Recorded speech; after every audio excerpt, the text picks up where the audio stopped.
My female 30, sister 35, passed away 2 months ago. She has two little kids, and I help take care of them by either visiting brother-in-law's house or having them come over to mine. Days ago, brother-in-law left the kids with me for the day and then called in the evening, asking if I could have them stay with me for the night. I, of course, agreed. The kids and I fell asleep while reading a story, and then at 1 a.m., I woke up to some noise.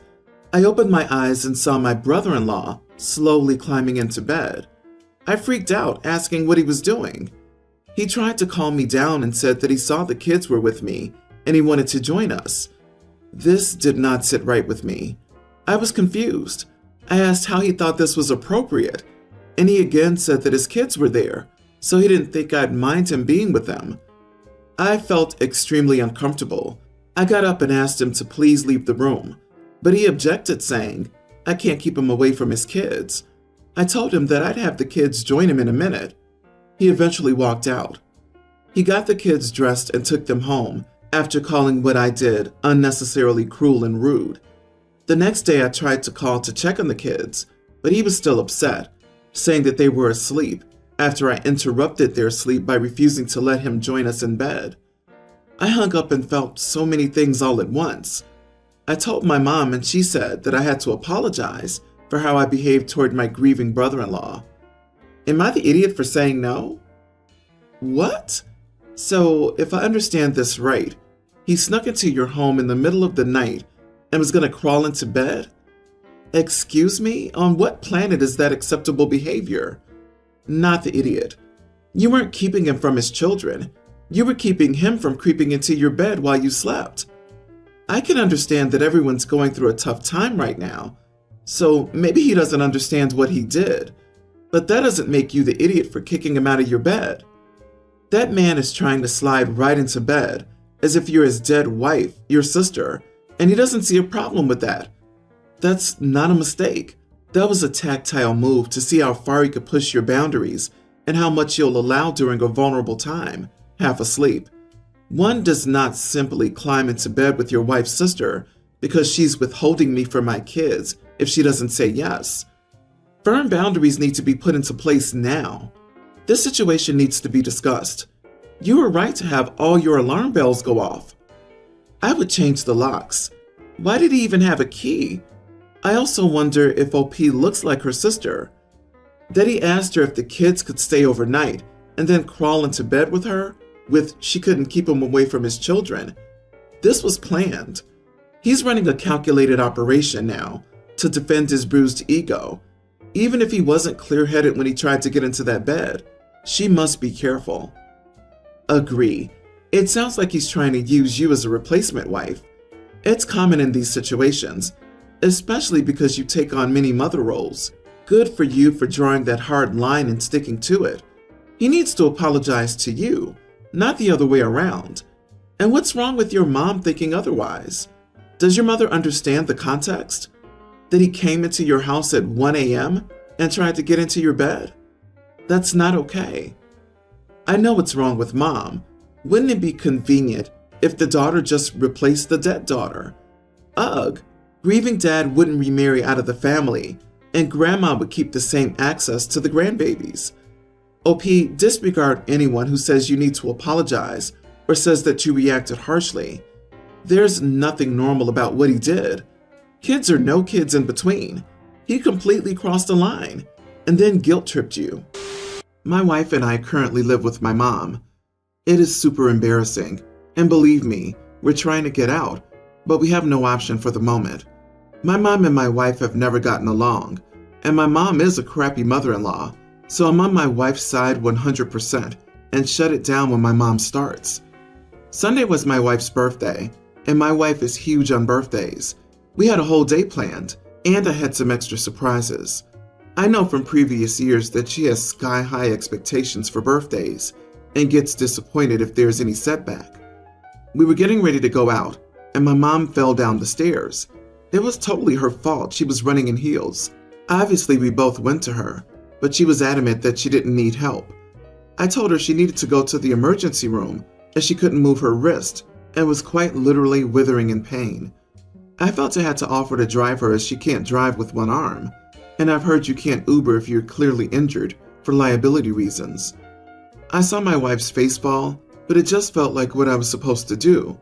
My mom declined and I asked her how she would get there. She said she didn't know, but she didn't want to ride for me. So we went out for the day, but my wife told me I was insensitive for the asking. When we returned home to change for our big evening out, my mom was back from the hospital. Her friend drove her. She was looking for something to eat, but hadn't done the week's shopping and was struggling to find something she could get on her own. I offered to make her something. At first she declined, but then gave in. When my wife came down, I said I'd be ready in a few minutes, and she looked incredibly hurt. It was just grilled cheese and it didn't take that long. Also, my mom had been at the ER for hours and hadn't eaten. Before we left, I asked if she needed anything and she said no. The moment we got to the car, my wife accused me of catering to my awful mother on her birthday. I pointed out it was an unforeseen emergency, and she told me my mother being stupid and running downstairs shouldn't be my priority. She said my mom has her partner. He was out of state and did offer to fly home, but wouldn't have made it until early the following day anyway. So he still couldn't have given her a ride or made her dinner. And she said she can't forgive me for making her second fiddle to my mom on her birthday. So, am I the idiot? Unless we believe that your mother faked her injury, this is a no-brainer, and your wife is being blatantly callous and jealous. It's an injury. She needed the literal ER and couldn't feed herself. Let's not be silly. It was a medical emergency. You and your wife both stay with your mother for free, but her needing help getting food after an injury is a ridiculous inconvenience that nearly ruined the whole day. Your wife is an idiot for that, and while I'm really glad you made your mom food, you're an idiot for not stopping that nonsense immediately. Pretty sure the wife is the problem here. God forbid a severely injured woman that's giving you a place to live is a priority. Your mom should kick you both out. That was beyond cruel. Hopefully mom's husband steps up and kicks them out. Just step over your mother's body so we can get my birthday celebration started. Your wife sounds like a psycho. I would like to add how your wife wants a grand birthday when you can't afford to live by yourselves. Yeah, makes you wonder how they got there. It's a mystery for sure, and like there's probably a string of poor financial decisions. Dude, it's not like you can ever say no to your wife about spending money because that's financial abuse. Grow a backbone. I have an older sister, Maya, 28, and a younger sister, Harper, teen. Maya is married, and she and her husband cannot have a baby of their own. They want to adopt a baby, and have been waiting for one for almost 2 years now, I think. Harper's currently pregnant with an unplanned baby. Harper was devastated when she found out, but Maya was excited and convinced Harper to give birth to the baby and let Maya adopt it. Maya promised Harper that they would help her through the pregnancy and take good care of the baby, and she could be in the baby's life as an aunt role. This was the plan for about 2 months, and everyone was happy, until Maya and her husband met the baby's father. The baby's father was okay with the adoption too. That wasn't the issue. The problem was that Maya and her husband thought he was really ugly. The boy is short, overweight, and has a prominent nose, and that was enough for Maya and her husband to change their minds about the adoption. I was there when Maya told Harper that they wouldn't adopt the baby. Finally, Harper broke down and just kept repeating, "You said you would adopt it and give the baby a good life. What am I going to do now?" Repeatedly. Maya's husband told her that she should have told them how the father looked. They accused Harper of purposefully hiding the baby's father because she must have known they wouldn't want to adopt the baby if they saw him.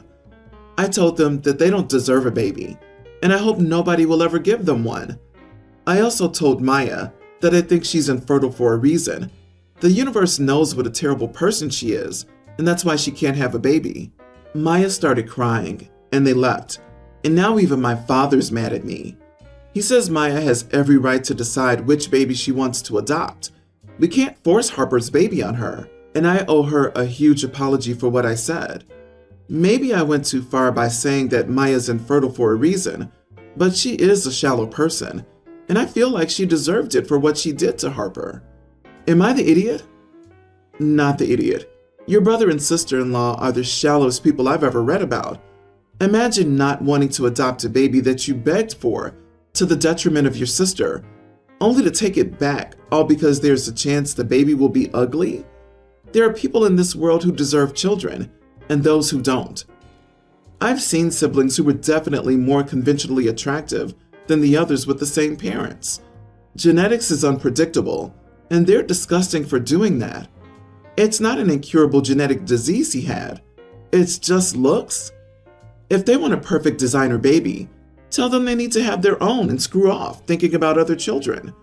I'm infertile and would have loved to adopt a baby at 28. Holy moly. I wouldn't even apologize.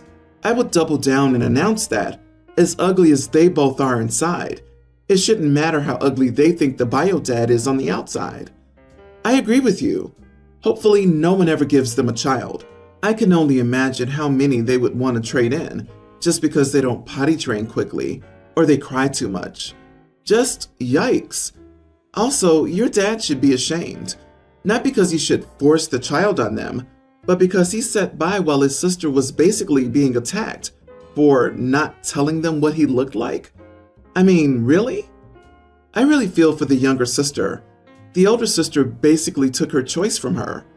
I'm guessing there was a lot of convincing and manipulating the younger sister into agreeing to the adoption arrangement in the first place. She wants a baby, but only if the baby's gonna make her look good. As if a human baby is an accessory that she can only love and care for if it looks good. Screw anyone who has this mentality about innocent babies. All babies need love and care regardless of how they look. My sympathy for her infertility died there, and so did yours, and you called her out on it. She should absolutely be ashamed for having that kind of mentality about a baby she claims she so desperately wants.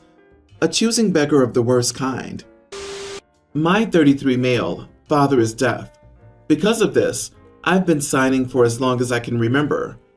On the other hand, my wife, 33, is hearing and has never put much effort into learning ASL beyond a few basic signs.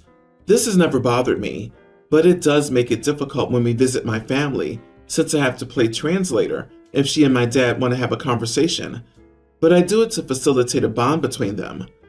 About 2 months ago, I learned of an opportunity at the local college in our city where volunteer native speakers could converse with the students in the advanced ASL courses. It would be a monthly thing to track the students' progress. Naturally, I jumped at the chance to help out. I'm very passionate about people learning ASL. One of the other volunteers was a nonverbal man, Alex, 29 male, who I found easy camaraderie. We exchanged numbers and became fast friends. We began hanging out, and during our time at my place, I wouldn't translate, even if my wife was in the room, other than their introductions and small talk, because Alex never requested that I do so. After a few weeks of this, my wife brought it up as something bothering her. She said she felt left out, like Alex and I were keeping secrets. I politely apologized and went on to have a discussion with Alex about this whole thing. He said it was rude that my wife never even made an effort to learn ASL, especially since I had very close family who was deaf. So he had no interest in conversing with her.